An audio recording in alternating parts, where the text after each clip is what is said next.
Você que honra, tem o prazer de honrar e cumprir os princípios do Senhor, por favor, aplauda o Senhor. Nós vamos ser ministrados agora sobre a nossa área financeira. Gostaria de chamar o Jean, que vai estar trazendo uma palavra. Shalom, igreja. Amém, bom dia. Abra sua Bíblia comigo em Josué 6:1. Amém? Está escrito assim, ó: Ora, Jericó estava rigorosamente fechada por causa dos filhos de Israel. Ninguém saía nem entrava. Então o Senhor disse a Josué: Olhe, estou entregando em suas mãos a cidade de Jericó, o seu rei e os seus valentes. Vocês, todos os homens de guerra, devem rodear a cidade, marchando ao redor dela. Uma vez, façam isso durante 6 dias.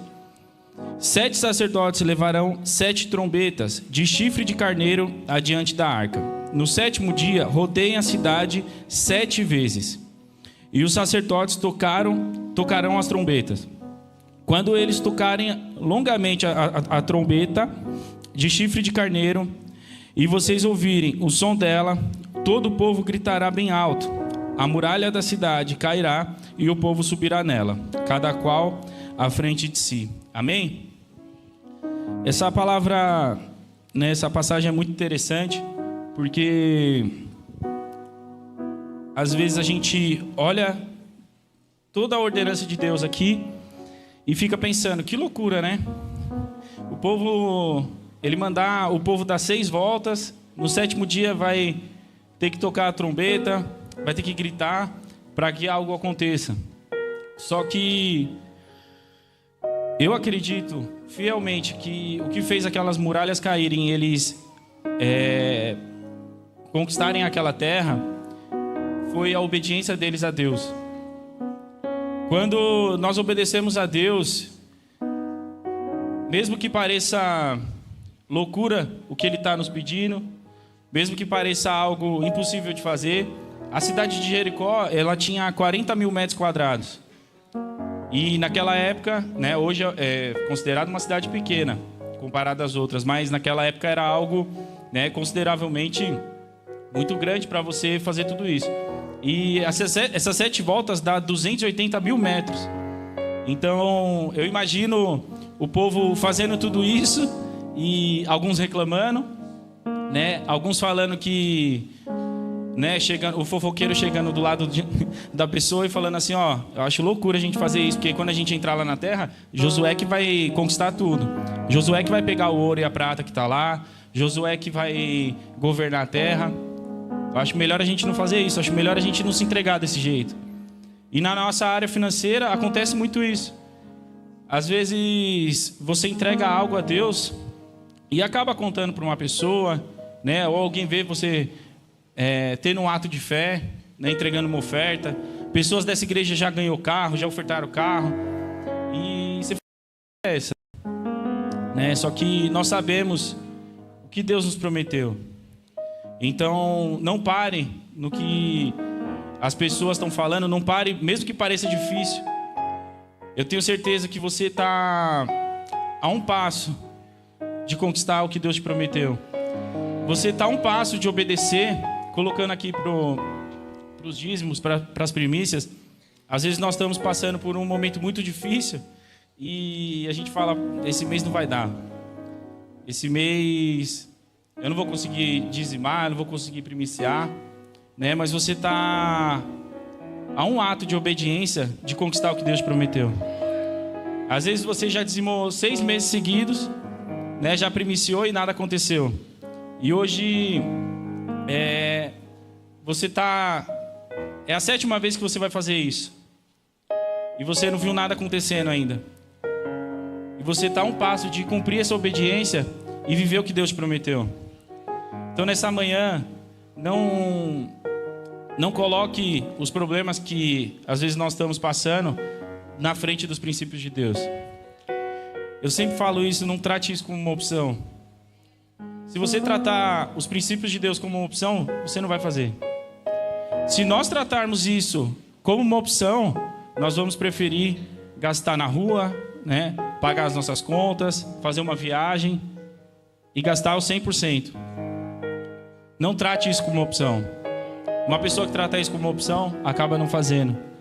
Uma pessoa que trata o casamento dela como uma opção, ela acaba se separando. Uma pessoa que trata a vinda no culto de manhã como uma opção, ela fica em casa. Quem trata a presença de Deus como uma opção, não vem para a igreja, desvia. Então, não é uma opção. Não trate você estar aqui domingo de manhã como uma opção. Ele já entregou muito, o melhor dele já veio. A gente chegou ali, eu estava com a minha filha no colo. E eu lembrei do tempo que a gente passou fora. Gente, é desesperador. É desesperador. A gente ficou 5 meses nos Estados Unidos. E todos os dias eu queria vir embora. A gente foi a princípio para Maitê nascer lá. E quase que eu volto antes dela nascer. Porque ficar longe dessa presença é terrível. Nós estávamos morando numa casa muito boa, muito boa. Nunca imaginei morar num lugar daquele. Né? Você passeia, você vai nos melhores lugares. Aí quando você ligava a live, estava tendo volta do encontro aqui. Aí você olha para aquilo, tudo que está na sua frente, e você fala, o que eu estou fazendo nesse lugar? Está tendo culto lá na Vila Matilde, o que eu estou fazendo aqui? Então, valorize isso. Valorize isso. É terrível, você se sente preso. E mesmo tendo acesso a tudo, nada é mais precioso que essa presença.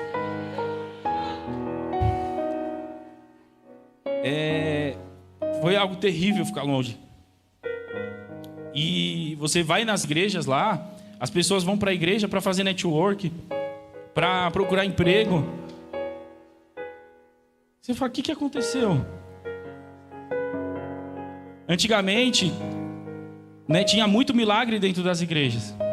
Né, quando Pedro vai entrar no templo, ele fala, eu não tenho prata nem ouro, mas o que eu tenho eu te dou. E acontece o milagre. Hoje a igreja tem dinheiro, aí o milagre não acontece. Isso é terrível, a estrutura lá é maravilhosa. Mas sem a presença não vale nada. Não vale nada, não vale nada, não vale nada.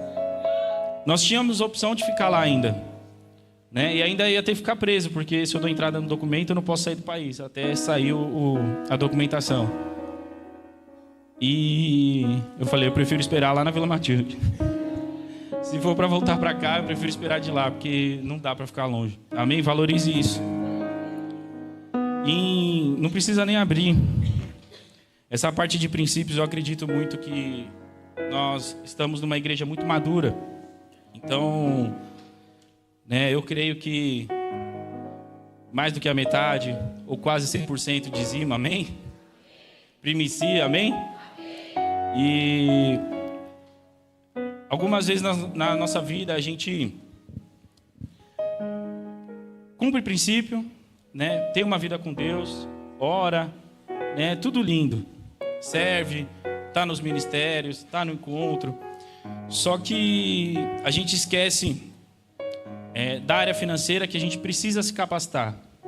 Muitas das vezes nós vamos receber algo de Deus de acordo, muitas das vezes não, todas as vezes nós vamos receber de acordo com a nossa capacidade. Na parábola dos talentos está assim, ó: pois será como um homem, ausentando-se do país, chamou os seus servos e lhes confiou seus bens. Um deu 5 talentos, outros 2, outro 1. De acordo com a capacidade de cada um deles. Então, meu irmão, o que você tem hoje nas mãos é o que você tem a capacidade de administrar. O que Deus entregou nas suas mãos hoje é o que nós temos a capacidade de administrar e multiplicar aquilo. Então, às vezes a gente passa por isso e fala, na minha vida não acontece, eu cumpro o princípio, mas não vem nada nas minhas mãos. Só que Deus entregou o que você tem a capacidade de administrar e a maturidade de receber. Amém? Quando nós nos capacitamos, Deus começa a derramar. Mas tem algumas coisas que, mesmo cumprindo o princípio, se capacitando, a gente não consegue dar fruto, a gente não consegue, a gente não tem algo para colher. Nós não temos uma colheita perto daquilo que estamos vivendo. E você vai ver, na maioria das vezes, é porque nós não produzimos o que era para ter sido produzido. Há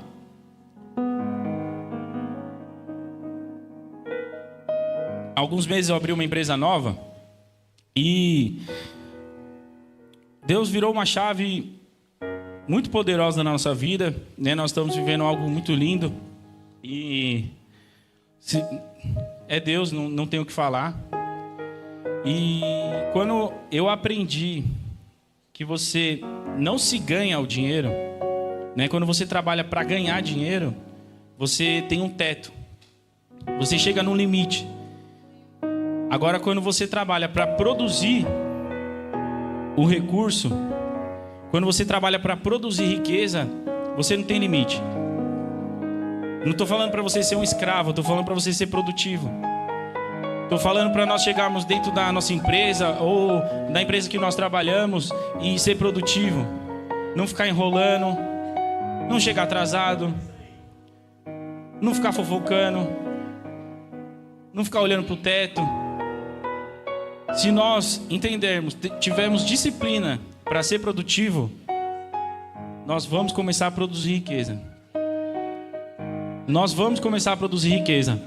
E eu fiquei sabendo de uma história que uma pessoa ficou muito chateada, né, com algumas coisas que estavam acontecendo, né? Falaram que roubou a ideia dele, que fizeram isso, que fizeram aquilo.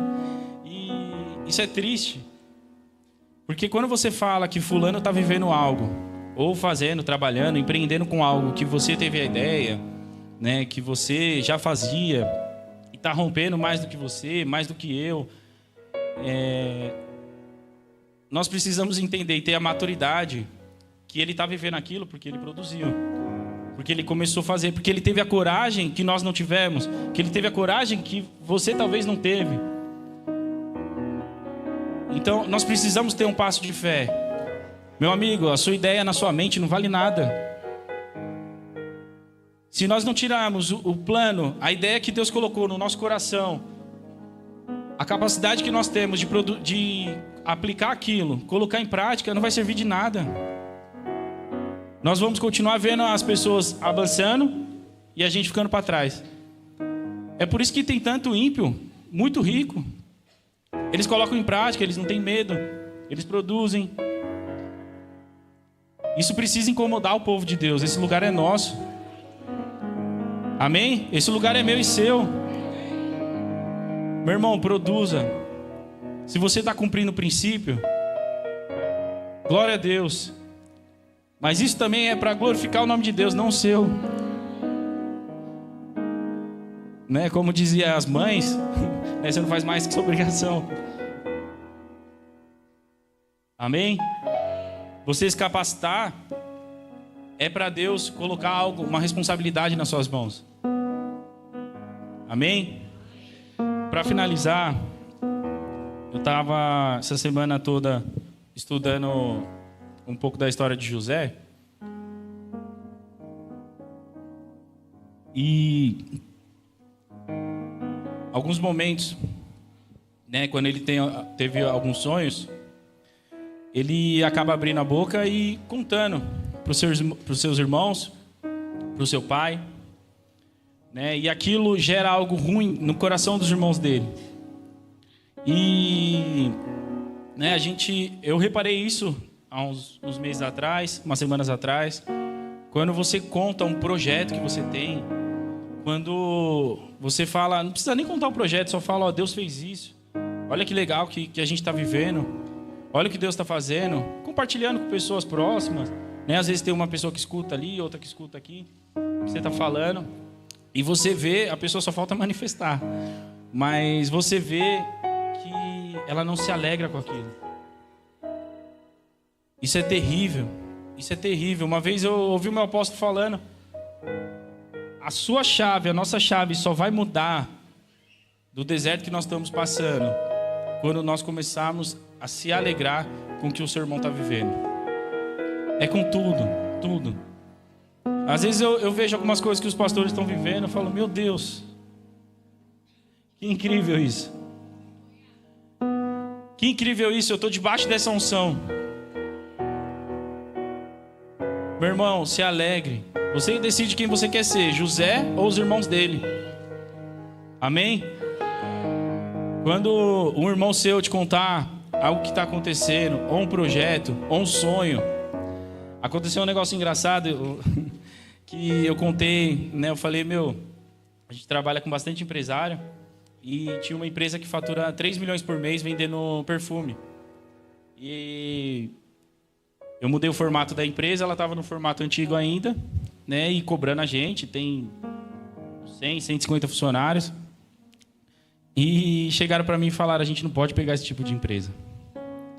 Eles cobram muito a gente, né? Eles querem resultado muito rápido, ou às vezes fica pegando muito no nosso pé e a gente precisa dar conta dos outros clientes. Eu falei, eu não acredito que Deus me colocou na mesa para conversar com essa pessoa. Eu consegui vender um serviço para ela e eu não tenho capacidade de dar resultado. Eu não tenho capacidade de aguentar a pressão que ela coloca sobre nós para a gente conseguir gerar o que ela quer. Eu não acredito nisso.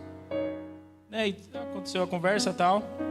E semana passada eu fechei com um cara que faturou mais de 1 bilhão já. Então, quando eu fechei com ele, ele falou um pouco do que ele fazia. Eu conhecia já um pouco da história. E ele estava falando tão difícil. Ele estava usando umas palavras em inglês tão, tão complicada. E na minha cabeça estava o Espírito Santo, me ajuda a falar com esse cara. Traduz o que ele está falando para mim, porque eu sei vender o que ele quer. Então, meu irmão, Deus vai te capacitar. Quando você estiver sonhando e alguém tentar matar o seu sonho, lembra da história de José. Se você não leu ainda, vai lá. Em Gênesis está falando um pouco do que aconteceu. Os nossos sonhos que Deus entregou no meu e no seu coração, ele vai acontecer, mas nós temos parte com isso. Nós precisamos não calar a boca dos incrédulos, mas não ligar porque eles estão falando. Amém? Eu falei uma vez, eu vou fechar um contrato de X valor ainda, por mês. Aí viraram para mim e falaram assim, você tem que ser um pouco menos sonhador. Você tem que sonhar um pouco menos, porque é muito alto. E falta só um pouquinho para eu chegar nesse valor. Então, eu ouvi um pastor muito relevante falando uma vez que a diferença do sonhador e do realista é que o sonhador já pisou lá. O realista não consegue ver isso porque ele está vivendo muito na terra. Ele está olhando muito para os problemas. O sonhador, ele tem algo no coração dele e ele já viveu aquilo. Quando você tem convicção do que você já viveu, meu irmão, não importa o que aconteça, você sabe que vai acontecer aquilo.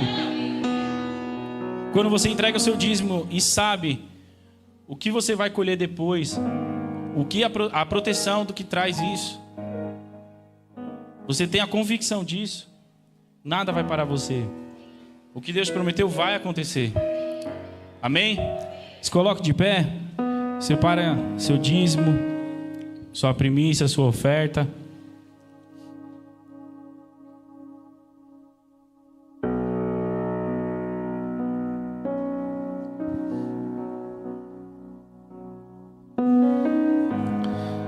Pai, em nome de Jesus, Senhor, nós te agradecemos por mais uma manhã na tua presença, Senhor. Senhor, obrigado por essa casa, Deus. Obrigado pelos pastores dessa casa, Senhor. Obrigado pelos apóstolos, Senhor. Obrigado pela equipe que está lá nos Estados Unidos, Senhor. Senhor, nós glorificamos o teu nome porque vai acontecer batismo nessa manhã naquele lugar, Senhor. Nós te agradecemos, Senhor. Te agradeço, Pai, por cada dizimista, Senhor, cada primiciante, cada ofertante dessa casa, Deus. Que o Senhor venha multiplicar, Senhor, de uma forma sobrenatural, Senhor. Pai, que o Senhor venha dar ideias para os teus filhos, Senhor. Que eles venham ter uma mente brilhante, Senhor, para produzir riqueza, Deus. Senhor, que todos os nossos recursos, Pai, venha servir o teu reino, Pai. Que nada mude o nosso coração, Deus, em nome de Jesus, Pai. Que nós venhamos ser capazes, Senhor, de produzir, de multiplicar e conquistar toda a terra que o Senhor nos prometeu, Deus. Em nome de Jesus, Pai, obrigado. Amém? Pode trazer aqui na frente.